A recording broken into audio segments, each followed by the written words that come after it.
আসসালামু আলাইকুম। এখানে দেখো দুই জোড় সংখ্যা হলেও কেন মৌলিক সংখ্যা। আমরা মৌলিক সংখ্যার সংজ্ঞা জানি যে যদি কোনো সংখ্যা দুটি গুণনীয়ক থাকে তবে সে সকল সংখ্যাকে মৌলিক সংখ্যা বলে। এখানে দেখো দুই দুই সংখ্যাটি জোড় হলেও দেখো দুইয়ের গুণনীয়ক হচ্ছে মাত্র দুইটা, দুইয়ের গুণনীয়ক হচ্ছে মাত্র দুইটা, এক এবং দুই। এই জোড় সংখ্যার মধ্যে একমাত্র দুই ছাড়া সকল জোড় সংখ্যা যৌগিক সংখ্যা। কেন? দুই ছাড়া সকল জোড় সংখ্যা গুণনীয়ক হচ্ছে দুইয়ের অধিক।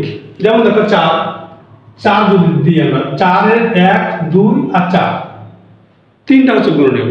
ঠিক তেমন যত প্রকার জোড় সংখ্যা আছে সকল জোড় সংখ্যার গুণনীয়ক দুইয়ের অধিক, কিন্তু একমাত্র দুই জোড় সংখ্যা হওয়া সত্ত্বেও এর কিন্তু গুণনীয়ক মাত্র দুইটা, যেটা মৌলিক সংখ্যা শর্তের মধ্যে পড়ে।